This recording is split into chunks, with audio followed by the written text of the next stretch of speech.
1995年9月4号到15号，联合国第4届世界妇女大会在北京举办。西吕马达吉应联合国儿童基金会和妇女发展基金会的邀请，9月13号在会上发言。她也是本届大会唯一受邀请的灵性领袖。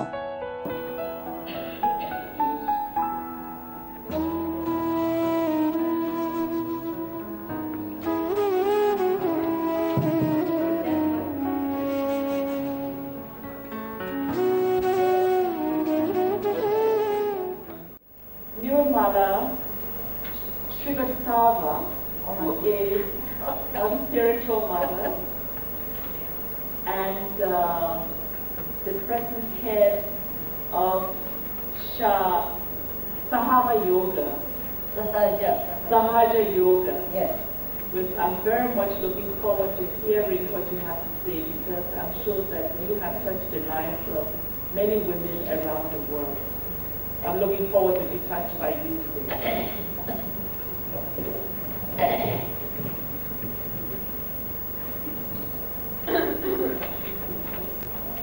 Why only 10 minutes and 15 minutes? I'm sorry to say. I never thought of the timing. How much time? You can just summarize what you have written.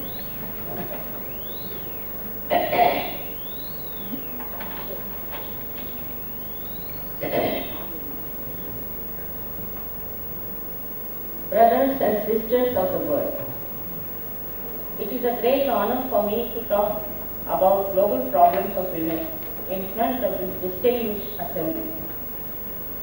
First of all, I would like to offer my profound gratitude to the government and people of our host country, the People's Republic of China.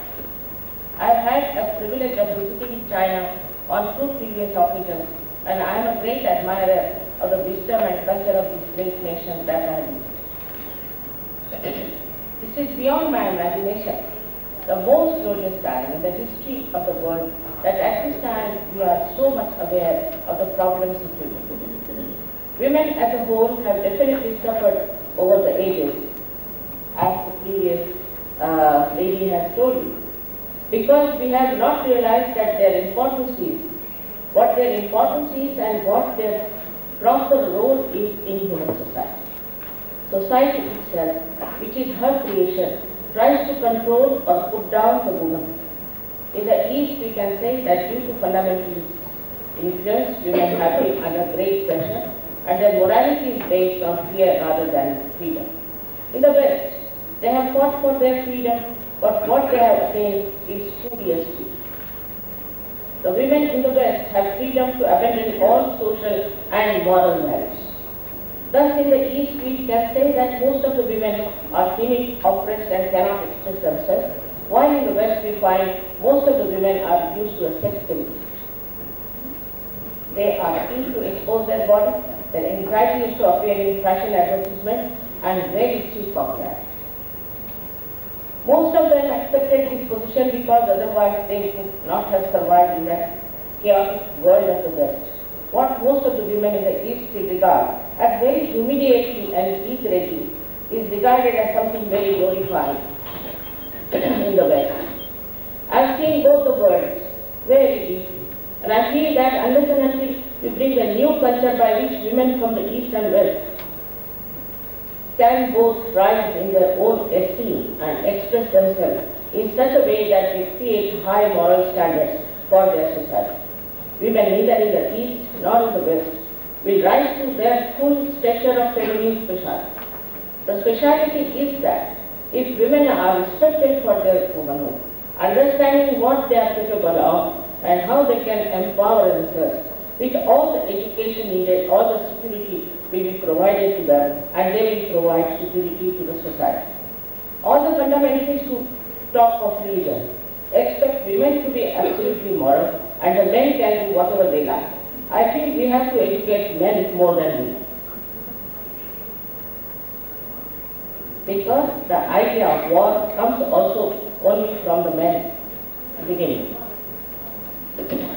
I must admit, it is not difficult to collect money for poor women in the developing countries, and help them to get out of their poverty. But unfortunately, my knowledge is that the money we are collecting may not reach the poor women, but may end up into the pockets of the corrupt ministers, bureaucrats and other people in charge, and ultimately it will end up in the Swiss bank. I do not want to criticize any UN organization because I know they are very honest in their purpose. But they must be made aware of what is happening under the table. We in India have two very big states called Uttar Pradesh and Bihar, which are very much helped by UNICEF as well as the World Health Organization. UNICEF started a project called Angan, meaning courtyard, where the children were to be educated and brought up in a proper shape. This project is not working at all for the children, but all the money goes into the pockets of all the corrupt people who are in charge of that project, and the children do not even get 2% of what is being sent for them. Same with the World Health Organization, which is sending medicines and equipment to India. These medicines are sold in the market and are completely used by the recipients for their own gains. The same happens to WHO equipment, so the poor people never get any benefit and they remain all the time helpless. All this money is called dirty money, but goes to the clean Swiss bank. A large part of the loans which the World Bank gives to the developing countries is also siphoned back to the personal accounts of the corrupt officials maintained in Swiss banks. Thus, all these developing countries are indebted to the World Bank but have no money. The money is in the Swiss bank. So I would request the UN to take this up with the Swiss bank and request them to return all such money which has been siphoned to the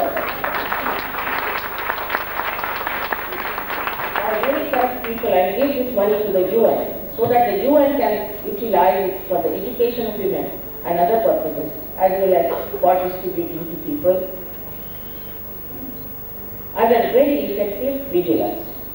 One has to have a very good network of people, especially women, who are involved and who are honest, compassionate, and who would like to make the best out of this money, helping the women who have to achieve social equality. The main work of women here is to create a good society that would enjoy peace better. Immorality, corruption and violence are the two horrible monsters which are eating up our society. I would blame the mothers of these for corrupt and immoral persons because they fail in their duty as mothers in their child. The loving training of the mother is the first and most effective influence in shaping the children into beautiful students. Mothers who never try to guide with great concern and love, or the wives of the daughters who are falling into the fear of the men or of the destructive culture, have not done their duty as integral members of the family to strengthen the moral fiber of the men. It is important also to see how children are treated in these two cultures of East and West. What we see in the East is that the children who listen to their mothers, if they are not under fundamentalist culture, this culture relegates women to the level of an inferior human being, fit to be dominated by men and children. In the West, also the same thing happens. Children don't respect their mothers. Neither do they listen to them. I feel this is because generally the Western women spend more time looking after their body and looks than on looking after and loving their children. The link between the mother and children weakens and breaks. It is for this reason that many children become street urchins and violent. Fortunately, there are still many families in the East and some in the West who deeply defy the corrupt in trends of today and look after their children and bring them up. But still I must say that the children in the East are not that much doing as they are in the West. The reason also is that in the East there are many people who have not taken to fundamentalist culture or to the Western culture and have a very good society and produce children who are exceptionally good, though this number may not be very great. But whatever culture they have inherited since long traditionally is very much ingrained in them, and to them the moral value system is the highest, more than money or power. The West is full of problems. Though they have money, they don't have peace within themselves. The truth is that women are the potential power of every civilization and everything. It is evident that women are the creators and the preservers of the entire humankind. This is the role which the Almighty God has given, assigned to them. Seeds cannot create anything by themselves. It is the Mother Earth which provides the flowers and the fruits and other bounties. Similarly, it is the women who create the child, who nurtures the baby and eventually brings the citizen of tomorrow. Women must therefore rank with Mother Earth as the edifice of the entire humanity. Unfortunately, men have utilized muscle power to gain a dominating position over women. They have not recognized that women are complementary and equal, but not similar partners in human endeavors. A society that does recognize this fundamental truth and does not give to women their rightful role is not a civilized society. In my own country, there is a saying in Sanskrit, which means that where the women are respected and respectable, there resides the gods of our well-being. So it is for us at this moment to understand the value of this great power that is given to us by our Creator. But what do we find, whether in the East or the West? Women have not been able to give a full manifestation of their graces. I am not suggesting at all that the only role of women in human society is that of the mother, the procreator and the preserver of children, or that of a wife or a sister. Women have a full right to participate as equal partners in every aspect of life: social, cultural, educational, political, economical, administrative, and the rest. In order to prepare themselves for this all-pervading role, they must have the right to education in all branches of knowledge. But if they are mothers, they have a great responsibility towards their children as well as their society. Men are responsible for politics and economics of the country, but women are responsible for the society. Women can also support men. They can make leading part, of course, in any position. But it is very important that they should not forget they are women who have to manifest deep motherly concern and love. If they become manly and aggressive, the balance of the society cannot be maintained. At the same time, I must admit that while we ask for the rights of women, we must also stress the fundamental duties of women to the human society. If the women in the West are those who are educated in the West, also some others are educated.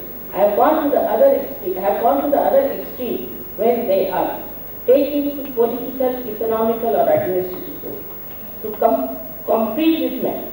They have become much too self-centered and ambitious. They have no more their soothing, pleasing qualities which can bring peace and balance. On the contrary, they become dominating, pleasure-seeking individuals. They are far more worried about their physical attraction than about having a pleasing, sweet, and dignified personality. They give in to their baser much faster than men, wittingly or unwittingly.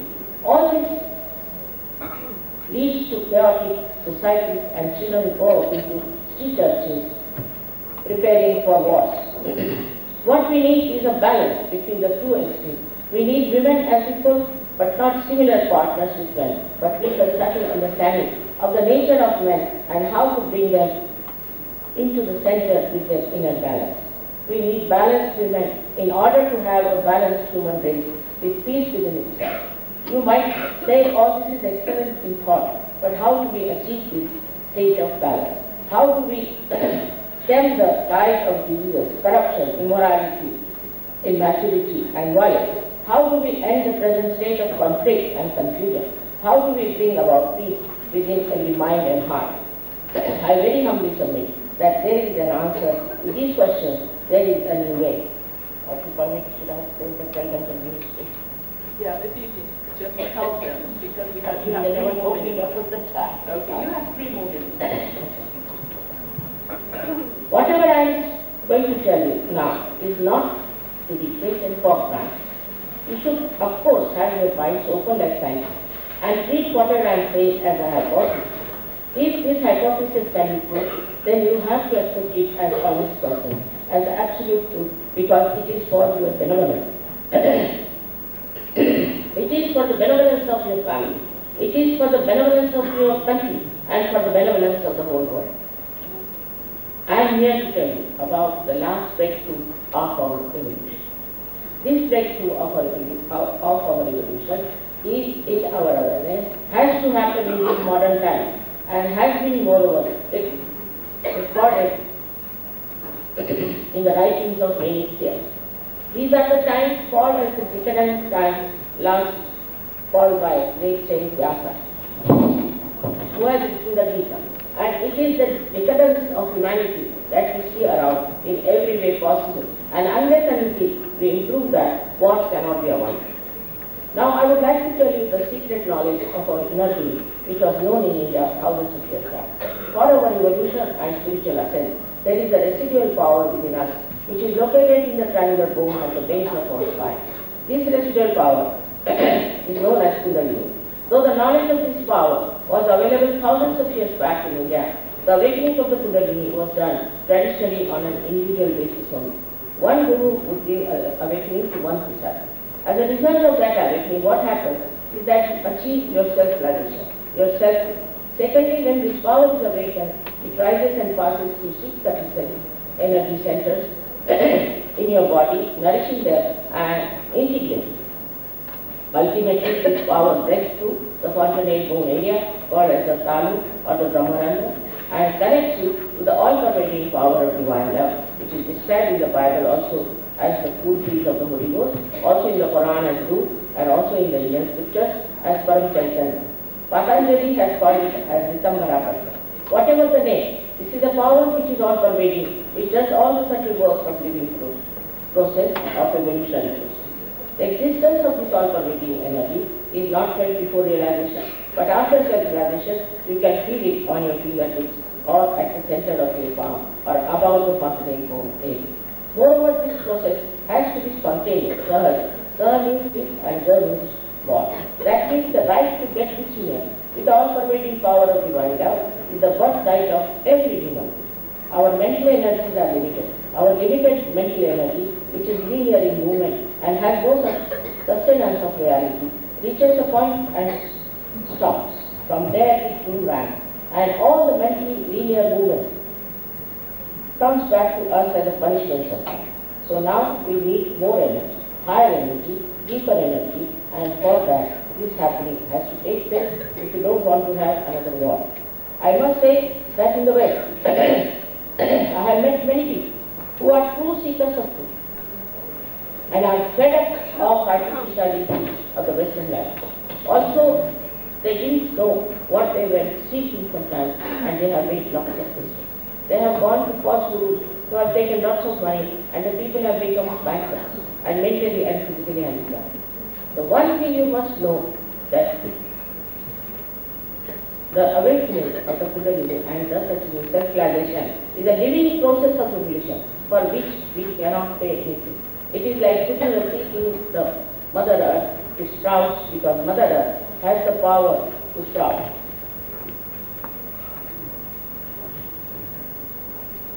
This shows in the same way we have this generative power in the triangular bone with the Greeks called as segment.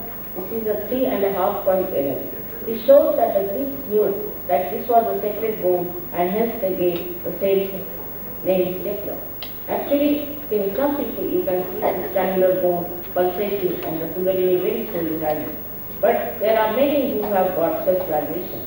Now this Sahaja is working in 65 nations, and they have all become extremely peaceful to each other. In their hearts they are integrated, and they have become extremely loving and compassionate. I'm sorry I want to see more, but the time is over, so I hope you don't mind. Thank you very much.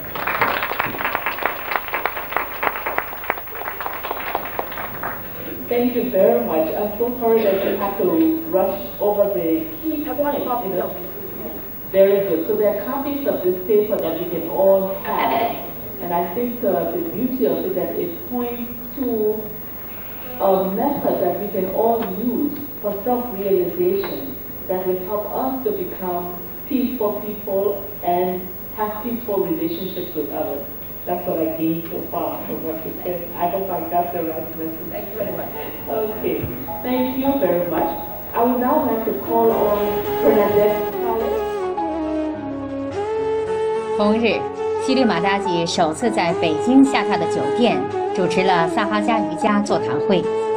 中央电视台新闻联播制作了30分钟的世界妇女大会闭幕特辑，里面播放了采访她的片段，并用她的话做总结。套用泰戈尔的一句话：“我已经把我的心留在了中国。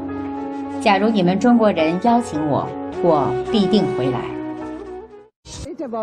本世纪初，我国诗人泰戈尔很荣幸地被邀请到贵国访问。当他离开时，他说：“我似乎带走了一切，但却留下了一件东西，这就是我的心。我的这颗心永远地留在了中国。如今世妇会开完后，我也要离开北京了。在几十年之后，同样的感情又涌上了我的心头。”